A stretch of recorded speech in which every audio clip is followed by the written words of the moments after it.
Meus queridos, boa noite.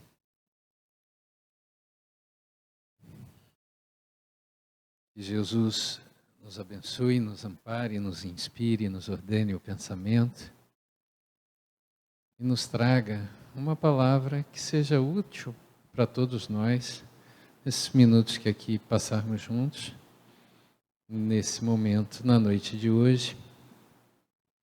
Eu tenho pensado, refletido e falado um pouco acerca do discipulado.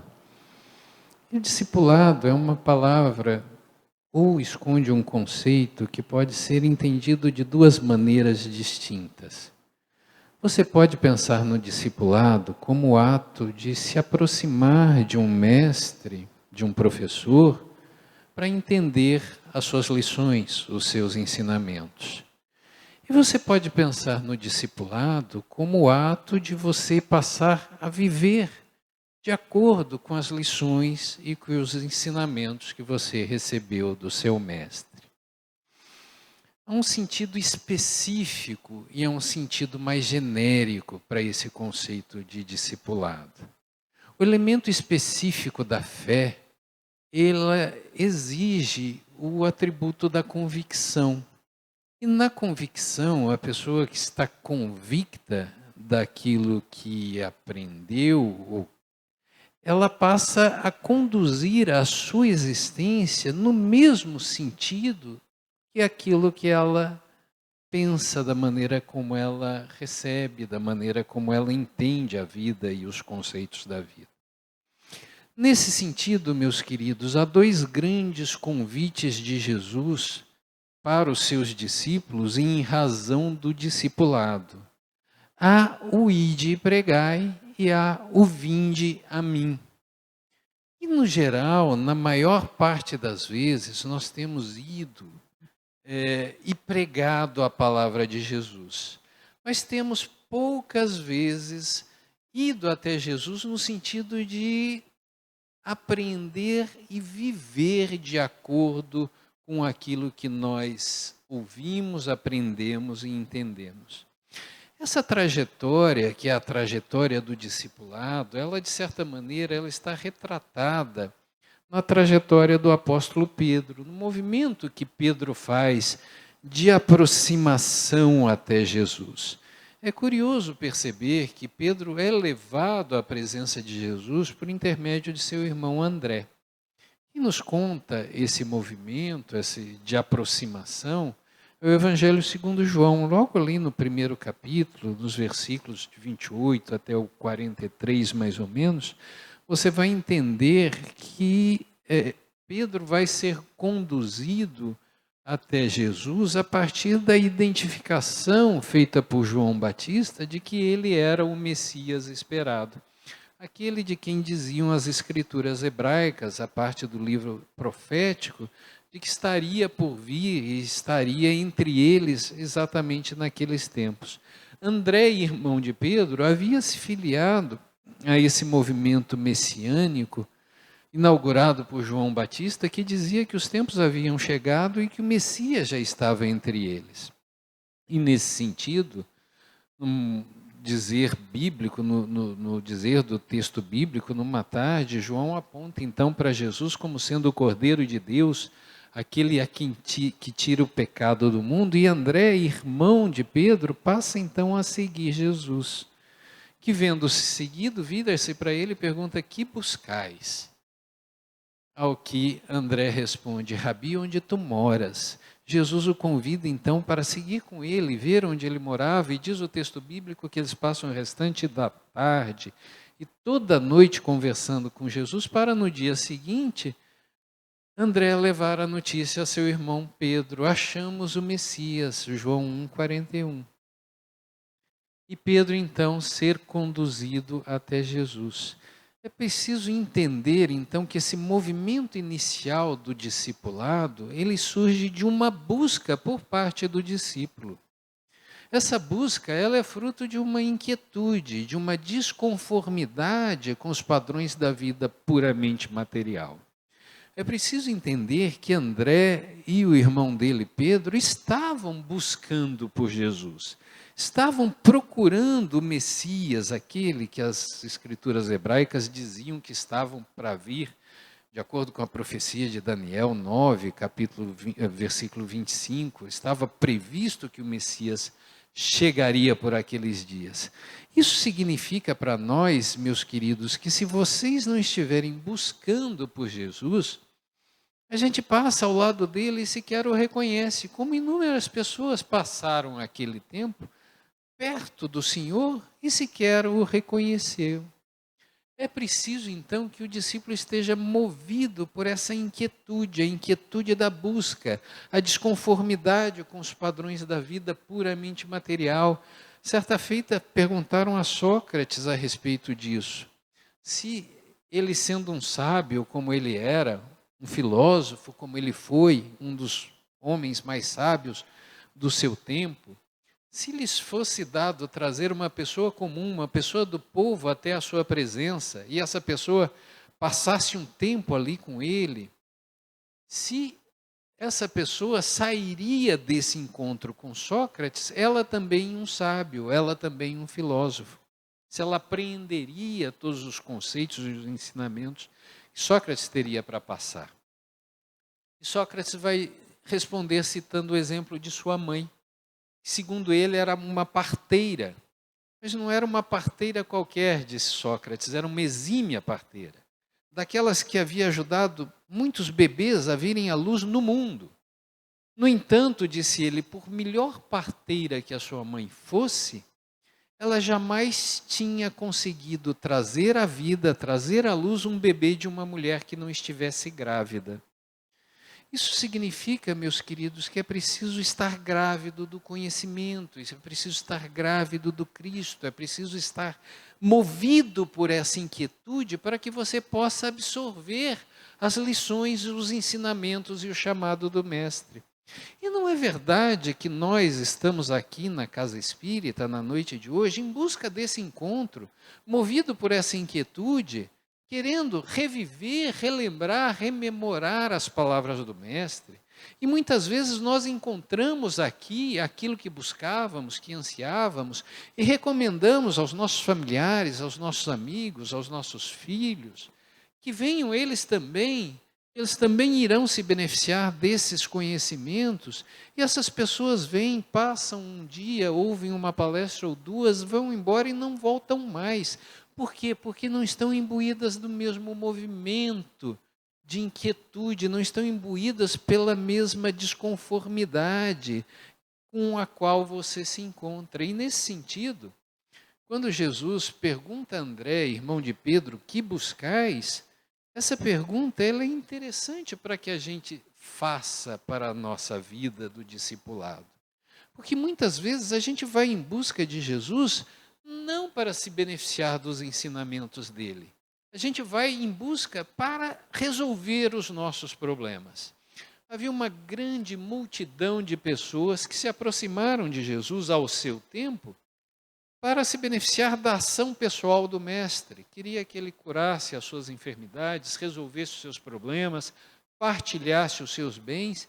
E esse movimento que Jesus acolhe também, mas ele não leva necessariamente ao discipulado. O movimento que leva ao discipulado é aquele que está representado pela resposta de André, que vai dizer ao mestre: Rabi, onde tu moras? O que significa dizer que quero ter uma intimidade com o Senhor. Quero me aproximar o suficiente para ouvir a tua mensagem. O discípulo é aquele que se aproxima de Jesus não para se beneficiar da pessoa dele, mas para se beneficiar dos seus ensinamentos. E a partir desses ensinamentos, reconfigurar e reconduzir a própria vida, a própria existência. E é isso que fazem. André e seu irmão passam então a seguir Jesus e se aproximam dele a ponto de que Lucas, no capítulo 5, a partir do versículo 1, vai dizer que Jesus entra num dos barcos de Pedro para pregar as boas novas do reino. Importante notar isso, que o discípulo, então, ele se aproxima o suficiente do mestre a ponto de ouvir aquilo que ele tem para ensinar. Nesse sentido, o texto de Lucas é bastante simbólico e significativo, porque ele vai dizer que Jesus pede para Pedro que afaste seu barco um pouquinho ali do lago de Genezaré, o mar da Galileia, aquela grande extensão marítima que cobria aquela região, para que ele pudesse fazer a sua pregação, a pregação da Boa Nova, e ser ouvido pelas pessoas. Feito isso, diz o texto bíblico, segue-se um convite muito significativo de Jesus para Pedro. Ele diz assim: agora vamos para onde as águas são mais profundas. E aí Pedro dirige-se a sua embarcação para o meio do lago. Em lá chegando, ele ouve outro convite de Jesus: agora lance a rede do lado direito do barco. E é nesse momento que Pedro vai intervir e vai explicar racionalmente para o seu mestre, objetando a ordem, dizendo: Senhor, nós trabalhamos a noite inteira, mas não pescamos nada. No entanto, diz ele, em atenção à tua palavra eu lançarei a rede. E ele faz isso. E diz o texto bíblico que ocorreu uma tão grande quantidade de peixes, aquele lançamento de rede, que as redes começaram a se esgarçar e Pedro precisou fazer sinal para que os outros barcos de sua propriedade se apresentassem para fazer o embarque dessa que ficou conhecida como sendo a primeira pesca milagrosa. Notem, meus queridos, que belíssima passagem que nos permite trazer algumas reflexões importantes. O discípulo que se aproxima do seu mestre tem que se aproximar o suficiente para ouvir a sua mensagem. No entanto, a esse movimento inicial do discipulado é seguido por um convite ao aprofundamento. Vamos para onde as águas são mais profundas, de Jesus a Pedro e de Jesus a nós, nos convidando a não só adotarmos essa posição passiva de virmos à casa espírita para ouvir a palestra da noite e tomarmos o passe. Aqui você verá reiteradamente os convites ao aprofundamento, notadamente o aprofundamento no estudo, participando ativamente de um dos grupos de estudo doutrinário que a Casa Espírita nos oferece, o aprofundamento na vivência do Evangelho, nas atividades assistenciais que a Casa Espírita oferece. Esse movimento de aprofundamento é um movimento sequencial àquele movimento inicial de aproximação. E é nesse momento que nós ouvimos esse convite ao aprofundamento que muitas vezes a gente vai objetar, como Pedro objetou, a ordem do Cristo de lançar as redes do lado direito do barco. Porque nós imaginamos que nós já conhecemos aquilo que nós estamos sendo convidados a nos aprofundar. Porque quando Pedro fala para Jesus: Senhor, trabalhamos a noite inteira e não pescamos nada, há aí alguma mensagem técnica que ele está passando para o seu mestre. Kenneth Bailey vai dizer isso no livro Jesus pela Ótica do Oriente Médio. Ele vai dizer que ali Pedro passa a mensagem de que: Senhor, eu entendo desse mistério da pescaria. Nós trabalhamos à noite porque os peixes saem para se alimentar à noite, não de dia. De dia eles ficam na beira do lago, não no meio do mar. Então, aos olhos do discípulo, a ordem de Jesus estava completamente equivocada. E é muitas vezes assim que a gente recusa o convite do aprofundamento no estudo, imaginando que nós já conhecemos a doutrina espírita e tratamos tudo na base do bom senso. No entanto, é preciso lançar as redes na água do conhecimento. O espiritismo segue sendo o grande desconhecido dos espíritas, parafraseando aquilo que Herculano Pires dizia na década de 60, num livro intitulado Curso Dinâmico de Espiritismo. Nós precisamos nos aprofundar na mensagem cristã, revivida e referenciada à luz do conhecimento espírita. E se nós fizermos isso, vai ocorrer a esse movimento uma tão grande quantidade de luzes e de conhecimentos que nós vamos ser compelidos a reagir como Pedro reagiu naquele momento, ao ver que os peixes vieram, aquele lançamento de rede. Nesse momento, Pedro se dá conta que Jesus sabia mais do que ele, inclusive sobre pescaria.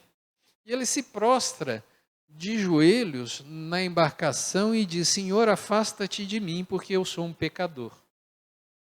E curioso, é nesse momento então que Jesus lhe convida a não ter mais, porque de agora em diante eu te farei um pescador de homens. Nós também, quando somos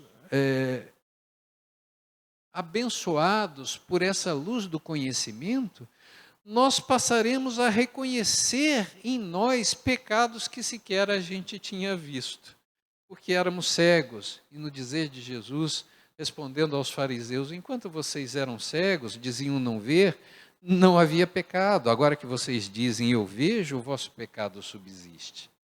Muitas vezes nós cometemos equívocos ou nos desviamos do caminho, tomando atitudes e condutas que nós estamos plenamente convencidos ou não estamos atentos para o equívoco. No entanto, é preciso nos aprofundarmos nas leis divinas, na compreensão da mensagem do Evangelho, para entendermos aquilo que Jesus espera de nós, aquilo que Deus espera de nós.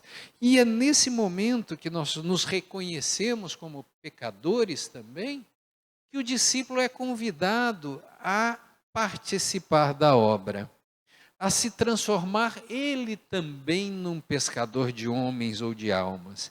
Porque aquele que se iluminou um pouquinho, agora tem o dever de servir de farol para iluminar o caminho daquele que vem um pouquinho atrás. A doutrina espírita nos fala a respeito do processo evolutivo.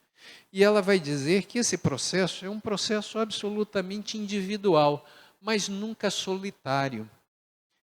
Aquele que avançou um pouco tem o dever de estender a mão para aquele que está atrás, 2 ou 3 passos, e participar também do processo evolutivo alheio.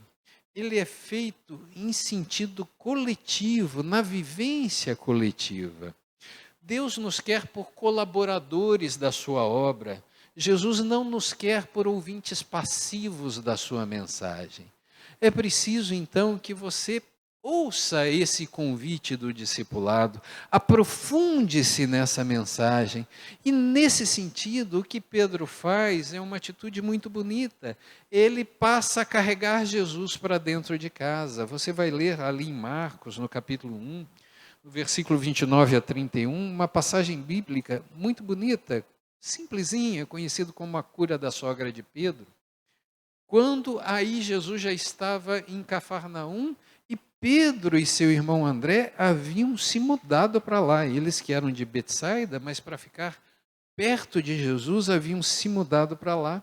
Jesus prega na sinagoga naquele sábado e diz o texto bíblico, terminada a pregação, ele é conduzido para a casa de Pedro, onde encontra a sogra de Pedro enferma, com febre, prostrada. Jesus aproxima-se dela, toca-lhe a mão, ela se vê restabelecida, levanta-se e imediatamente passa a servi-lo. Essa passagem, por simples que seja, ela nos permite uma reflexão bastante interessante, que é a de perceber que o apóstolo, o discípulo, aquele que ouviu a mensagem do mestre, aquele que identificou Jesus como um mestre, aquele que se aprofundou nessa mensagem, aquele que ouviu o chamado para se transformar ele também num pescador de almas, esse discípulo vai levar Jesus para dentro de casa, para que o Cristo internalizado possa vir a beneficiar os seus familiares, aqueles que estão mais próximos dele. É isso que Pedro faz, o que nos leva a pensar que o discipulado, ele é vivido primordialmente dentro de casa. Muitas vezes nós ouvimos a mensagem de Jesus e passamos a ser grandes pregadores ou divulgadores dessa mensagem da porta de casa para fora. Levamos a mensagem do Evangelho para o trabalho, para as redes sociais, para o nosso grupo social, para o Facebook, né? Mas esquecemos de levar Jesus para dentro de casa, para que a presença dele internalizada, para que os ensinamentos dele internalizados possam beneficiar os nossos familiares. É isso que Pedro faz. Emmanuel vai dizer numa mensagem intitulada Ajudemos Sempre, no livro Fonte Viva, que o próximo, ali Emmanuel vai estar discutindo a parábola do bom samaritano, em torno do qual há a figura do próximo. Emmanuel vai dizer que o próximo que necessita do nosso auxílio imediato, geralmente é aquele que está mais perto de nós. E a doutrina espírita vai nos explicar que um dos mecanismos mais sábios da providência divina é situar sobre o mesmo teto os laços de parentesco ou de consanguinidade, aquelas pessoas, aqueles espíritos que se desarmonizaram entre si no passado, para agora, com a bênção do esquecimento daquilo que fizeram, para que eles possam exercitar e se reharmonizar mutuamente com a lei do amor. Então, o discipulado é para ser vivido dentro de casa. Deus espera de você e de mim que você santifique o seu dia a dia, santifique a sua vida comum, se transformando num marido mais presente, mais participativo, numa esposa mais compreensiva, numa mãe mais atuante, num pai mais presente, num filho mais dócil, num irmão, num profissional melhor. É isso que Deus espera de nós. E muitas vezes, quando nós nos iluminamos com algum conhecimento, a gente imagina grandes realizações. A gente almeja grandes obras, mas esquece que para chegarmos a essas grandes obras, a gente precisa começar aonde está situado, aonde foi plantado. A reação da sogra de Pedro, quando se vê curada, ela é muito bonita dentro do contexto em que essa história é contada, porque o evangelista vai dizer que quando ela se viu restabelecida, ela imediatamente se levantou e começou a servir Jesus. Notem que não há no texto bíblico nenhuma referência ao fato de que alguém tenha lhe pedido para fazer alguma coisa. Ninguém lhe pede para fazer nada. É um movimento voluntário, é um movimento espontâneo, é um movimento de gratidão que toma o discípulo que se sentiu tocado pelo seu mestre. É claro que essa febre, que ao tempo de Jesus era considerada uma enfermidade, mais do que uma enfermidade, era um tormento, uma aflição que Deus imporia aos seus filhos, caso eles o desobedecessem. São os tormentos pela desobediência do livro de Levíticos, no capítulo 26, a partir do verso 16, você vai encontrar ali, inclusive, a febre, como sendo um desses tormentos, mas trazendo para a nossa realidade, buscando um elemento tipológico coerente, você pode pensar na febre para além da exacerbação da temperatura corporal, mas as ânsias, as volúpias que tomam os discípulos em relação aos tratos da vida comum, da vida cotidiana e da vida material. Todas essas que Jesus acalma e acerena com a sua presença e com o seu toque. Nesse sentido, o discípulo que já se sentiu tocado pelo seu mestre, ele se levanta espontaneamente e começa a servir Jesus. Um pregador batista, houve um pregador batista contemporâneo de Kardec, chamado Charles Spurgeon, que tem um dos seus sermões, que ficaram compilados num grosso livro de mais de 1.600 páginas, ele traz um sermão a respeito dessa passagem. Ele vai dizer que aquela mulher, muito provavelmente, ela se levantou para ir preparar o jantar e servir para aquelas pessoas. E ele vai dizer, ela poderia também ter se levantado para ir conversar com as vizinhas na esquina. Né? Ou ela poderia ter se levantado para ir preparar um sermão para fazer para alguém, mas não. muito provavelmente o que ela fez foi preparar o jantar e servir para aquelas pessoas, o que nos remete ao raciocínio inicial, de que servir a Jesus é uma possibilidade que está aberta para mim e para você, e que nós podemos começar a viver desde já, nos tornando pessoas melhores e servindo aos nossos familiares, e servindo aqueles que estão mais próximos de nós. Esse é o movimento que vai nos levar a, no futuro, novas e mais diferentes ou complexas realizações. Há uma parábola de Jesus muito bonita, intitulada a Parábola dos Talentos, em que, num determinado versículo, o dono dos talentos vai louvar o servo que foi produtivo com poucos recursos. Ele vai dizer: bem está, bom e fiel servo, porque foste fiel no pouco, eu te colocarei sobre maiores responsabilidades. A questão, meus queridos, é ser fiel no pouco para ser colocado sobre maiores responsabilidades. A gente não tem conseguido nos mantermos fiéis nas pequeninas coisas e almejamos grandes realizações, grandes obras. Então, esse movimento do discipulado que surge com essa inquietude, que vem de uma desconformidade com dos padrões da vida material, ele vai te levar a um movimento de aproximação natural até Jesus. Esse movimento de aproximação natural, ele precisa ser seguido por um outro movimento de aprofundamento nessa mensagem. O discípulo precisa se aproximar o suficiente a fim de ouvir, compreender, entender essa mensagem para participar também da obra de cristianização do mundo a partir do momento em que ele internaliza a mensagem de Jesus e passa então a espraiá-la no seu entorno. Toda essa trajetória foi feita pelo apóstolo Pedro. E essa trajetória, ela não é assim, ela não é absolutamente linear. Ela é marcada por movimentos de aproximações e de recuos, de afirmações e de negativas, de idas e de vindas. Há um momento no texto bíblico, depois de 2 anos e meio de convívio com Jesus, em que Pedro ouve, esse relato está no capítulo 16 de Mateus, a partir do versículo 13, Pedro ouve a pergunta do seu mestre: quem os homens dizem que eu sou?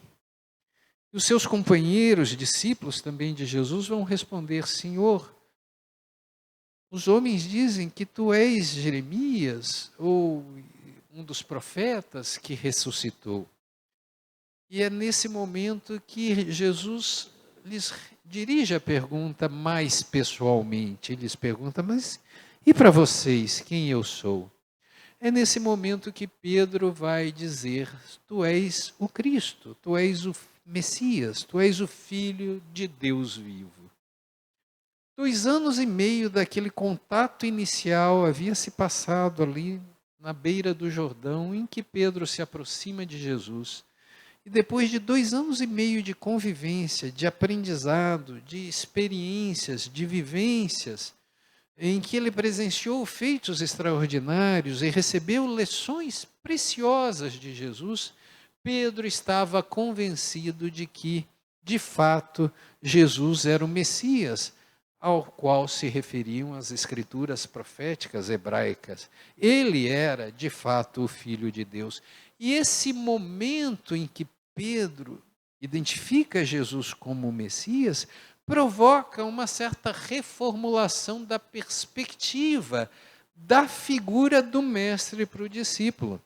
Porque Mateus vai dizer: 6 dias depois daquilo, Pedro é conduzido para o alto do Tabor, onde presencia Jesus transfigurado. O mestre muda a sua face para o discípulo, se apresenta com a sua roupa mais brilhante, mais luminosa, a sua face mais iluminada. É um momento de êxtase em que Pedro, identificando junto com Jesus, Moisés e Elias, ousado como era, vai propor que ele construa 3 tendas, 3 tabernáculos, num movimento de tentar apreender o divino dentro de si. Naturalmente, Pedro quer que com ele morem Moisés, Elias e Jesus. Ocorre que esse momento de êxtase, que vem com a constância do discipulado, com a constância do trabalho com o Cristo, esse momento ele é fugaz, porque Pedro é instado dali a momentos a descer o Tabor. E ele desce o Tabor quase que em linha reta, do ponto de vista, pelo menos, da lógica em que nós vamos construindo esse raciocínio. Ele desce para negar aquilo mesmo que ele acabara de afirmar, de que Jesus era o Cristo, era o Messias. O episódio da negação de Pedro é muito emblemático, e por emblemático que seja, ele está narrado pelos 4 evangelhos canônicos.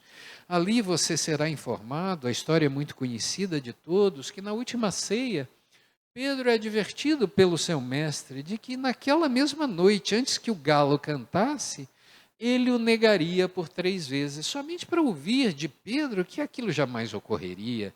De maneira alguma, Senhor, por ti serei capaz de dar a minha própria vida, diz Pedro, mas não é assim que as coisas se passam, como vocês sabem. Naquela mesma madrugada, Jesus é entregue para ser julgado no Sinédrio. E Pedro vai acompanhar todo aquele movimento da prisão e do julgamento de Jesus a uma certa distância segura. E por 3 vezes ele vai ser identificado como sendo um daqueles que seguia o agora prisioneiro. E nas 3 vezes, Pedro vai negar que fosse um dos seguidores de Jesus. Na última delas, o galo canta e, diz Mateus, Pedro chora amargamente. Naturalmente, o apóstolo Pedro deveria estar preocupado com as providências a tomar no dia seguinte para livrar o amigo da prisão. No entanto, os fatos da vida atropelaram as deliberações de Pedro, porque no dia seguinte, logo pela manhã, a pena de morte foi confirmada pelo pretório. Ao meio-dia ela foi executada, às 5 horas da tarde Jesus estava morto, deixando então o seu discípulo com uma grande amargura no coração. Como, depois de 3 anos e meio de convivência, ele que havia reconhecido Jesus como o Messias, como o Cristo, como ele pudera furtar-se ao testemunho, como ele pudera negar que fosse um discípulo de Jesus. Nesse sentido, meus queridos, o Evangelho de João vai nos trazer, vai nos recriar, no último capítulo do seu texto, aquele ambiente da primeira pesca miraculosa que nós citamos aqui, de Lucas 5. E vai dizer do ressurgimento de Jesus, nesse que ficou conhecida como sendo a segunda pesca miraculosa. Diz o texto de João que naquela noite, Pedro resolve que iria novamente pescar, e junto com ele foram 7 dos seus companheiros. E novamente eles passaram a noite inteira pescando e não pegaram peixe algum. Diz o Evangelho de João que na manhã seguinte Jesus estava na praia, ressurrecto, mas eles não o reconheceram. Mas ouviram a sua voz perguntando: filhos, vocês têm algo para se alimentar? E aí eles vão informar a Jesus que não haviam pego peixe algum. E vão ouvir novamente a ordem do seu mestre: pois então lancem a rede do lado direito do lago. Novamente eles vão lançar a rede, e diz o evangelista que naquela ocasião eles recolheram 153 grandes peixes. Enquanto eles estão recolhendo a rede com o produto daquela pesca, João tem um insight e diz para Pedro: mas é o Senhor quem está na praia. E ele vai dizer que Pedro atira-se ao mar e cobre a nado os 200 côvados de distância que separavam a embarcação da praia. Uma distância aproximada de 90 metros, cada côvado 45 centímetros. apenas para que Pedro pudesse ter um momento de intimidade com Jesus. O que eles conversaram naquele momento a gente não sabe, mas eu tenho a impressão que Pedro esvaiu toda a mágoa do seu coração. Tenho a impressão que Pedro fez brotar toda aquela amargura da negativa do testemunho daquele momento e hipotecou novamente o seu amor ao Cristo. Isso porque, quando o evangelista João retoma a narrativa, ele encontra Pedro e Jesus já na beira da praia, providenciando um fogareiro, eles assam um peixe. E ali o evangelista vai registrar a pergunta de Jesus direcionada a Pedro: Pedro, tu me amas mais do que eles me amam? Notem, meus queridos, que é uma pergunta reflexiva, que só pode dizer respeito ao amor que Pedro novamente lhe hipotecara. E Pedro vai afirmar que sim, que ele o ama mais do que os outros. E Jesus vai repetir essa pergunta por mais 2 vezes, e Pedro irá reafirmá-la, e vai ouvir então novamente o convite de Jesus, pois então Pedro, apacenta as minhas ovelhas, vem e segue-me. E Pedro finalmente fideliza integralmente a sua alma, a alma do Cristo. Toda essa trajetória do discípulo Pedro, meus queridos, em algum momento, em alguma medida, é representativa da nossa própria trajetória, na trajetória do discipulado a Jesus. Nós já estamos movidos por essa inquietude interior que não mais se conforma apenas em rodar o software vida, em viver para comer, para alimentar-se, para dormir, para procriar e viver apenas os aspectos da vida material. Nós já estamos interessados em transcender o aspecto puramente material da vida. Nós já nos aproximamos de Jesus em busca de ouvir a sua mensagem. Nós já o encontramos provavelmente nessa casa espírita, ou nos templos evangélicos, ou nas igrejas católicas, e nós devemos estar num movimento de aprofundamento desse relacionamento, em busca de uma compreensão maior da mensagem do Evangelho, que vai nos levar a uma internalização e uma vivência prática, porque o discipulado, no seu aspecto mais específico, ele exige esse movimento de viver de acordo com aquilo que você aprendeu. E é nesse sentido, meus queridos, que nós vamos estar sujeitos a idas e vindas, a afirmações e a negativas, mas que ao fim e ao cabo vai nos levar a nós também nos fidelizarmos à nossa alma a Jesus.